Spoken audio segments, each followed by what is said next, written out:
Western Afghanistan, if I was right, to deal with, to go into villages in which people are particularly unfriendly to us, and to try to, how would you put it, get them on our side? That's asking maybe too much. We try to address. We need to come and explain what you do. So what I thought was really interesting about this conversation, what I want you to talk to you specifically about, is in ways in which the rules of engagement, that's what you're actually being told by your commanding officers you can do, are in some sense much stricter than the rules of war. Yeah. And in other words, that what soldiers do is being moderated not only by the laws, that is to say, if you actually shoot a civilian, you cold-bloodedly, you might be tried for murder, but are being moderated by political other considerations. So I just maybe explain where you are, not where you are now. I mean where you are in what you do in this part of the world, and in the ways in which the rules of engagement, what you are told you can do is how you treat civilians is moderated by political considerations, policy considerations, as much as by legal considerations. Okay. Sir. Did you just want me to clip this? All right. So I'm what's called a leaf eater. A lot of soldiers will refer to me derisively as a leaf eater. We try to use a different strategy at counterinsurgency warfare. The fundamental shift in strategy is that you can't win an insurgency by just killing insurgents. You have to somehow undermine the insurgency at the grass level, at the population level. So what I do is I try to identify those areas that the insurgents can exploit, the seams. Now, some of these are systemic problems that existed prior to the insurgency, but the insurgents are opportunists. They're going to exploit whatever opportunity is presented to them. And often that opportunity is failures within governance or failures within basically a population to sustain itself. Insurgents can fill that void. Or a vulnerable population that might be able to sustain itself but isn't effectively protected, so the insurgent can exploit that population and gain advantage from that. So I go into these places. Often they're places that haven't had a lot of effective governance, or maybe have had really negative experiences with governance, and I try to find out exactly what fundamentally is going on in the community, who the local leadership is, who can and can't be worked with. Oftentimes these people are militia leaders. They're actually insurgents themselves because of the fact that they've existed prior to we getting there. Our political actions don't happen in a vacuum. The area I went to was an area that the Marsh Arabs, who had been basically had quite a bit of oppression under Saddam Hussein.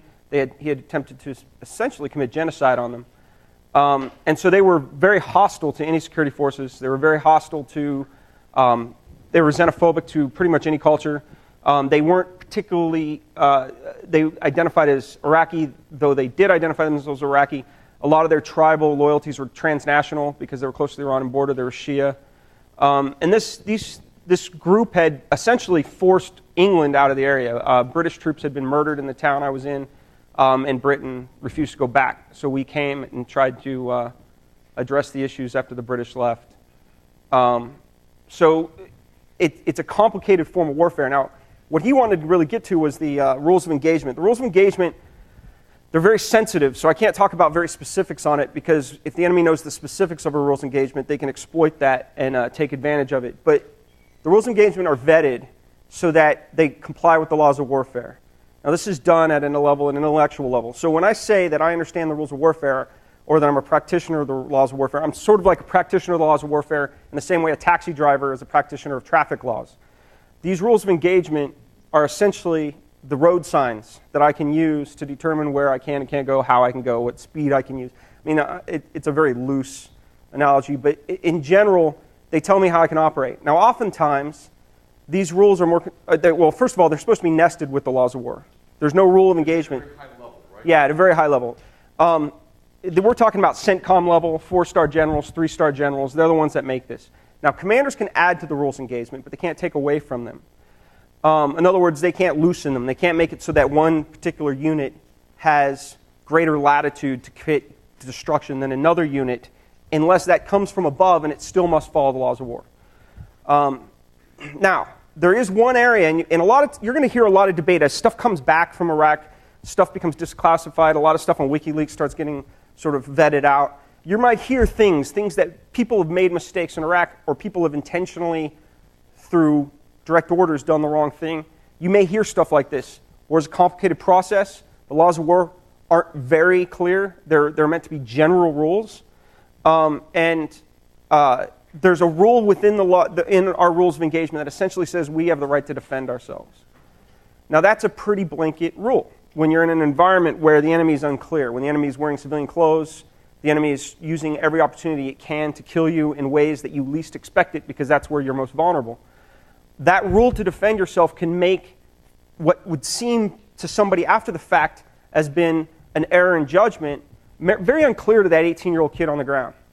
When you have a vehicle approaching you very quickly and you're the lone gunner in a position to do anything about it, at what point do you shoot? It's a difficult decision for an 18-year-old kid. If he doesn't shoot soon enough, he potentially could cause the lives of everybody in his vehicle.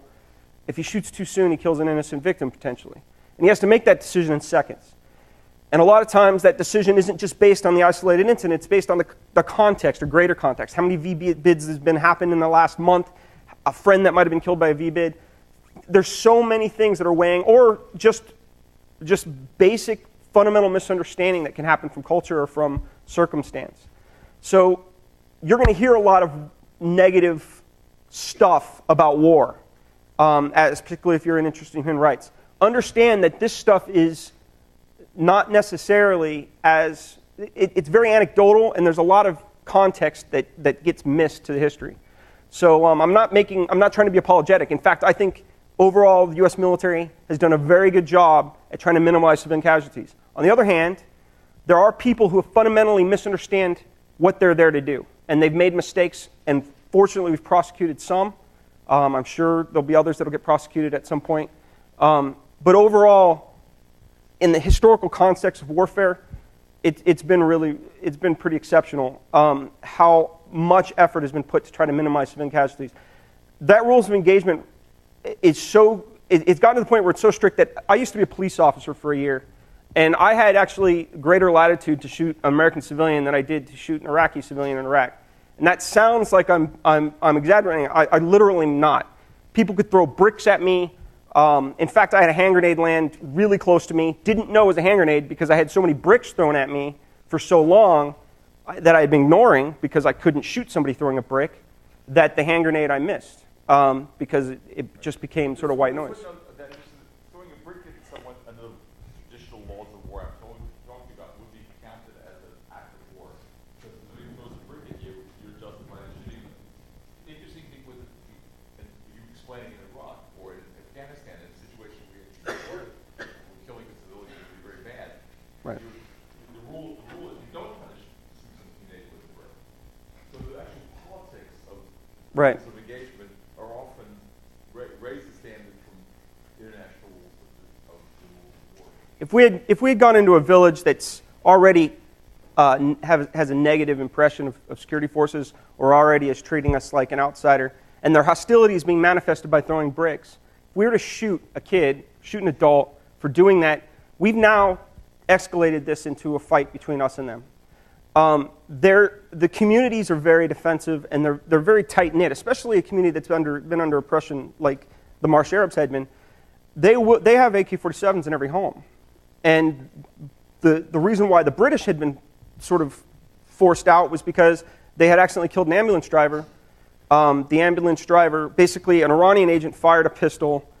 The Brits fired back, an ambulance driver was caught in the crossfire. That ambulance driver was very well-loved in the community. The entire community rose up. When I heard numbers that the British were telling me about 2,000 civilians, I was pretty alarmed. I thought 2,000 armed civilians surrounding these guys, that's pretty intense. Well, when I talked to the locals in the town about the incident, they were talking in numbers, 15,000 had come. The Brits had underestimated the numbers. The entire town mobilized against them, just like they had in defense of themselves against Saddam Hussein. An entire corps had occupied that region at one point just because Saddam had such a hard time controlling it. So if I had shot a kid, or one of my gunners had shot a kid, I would have literally turned the strategic situation on the entire that border region of Iraq around. It would have changed the battlefield for everyone. It's that simple. And in fact, that was the intent of some of the people who were trying to escalate, taking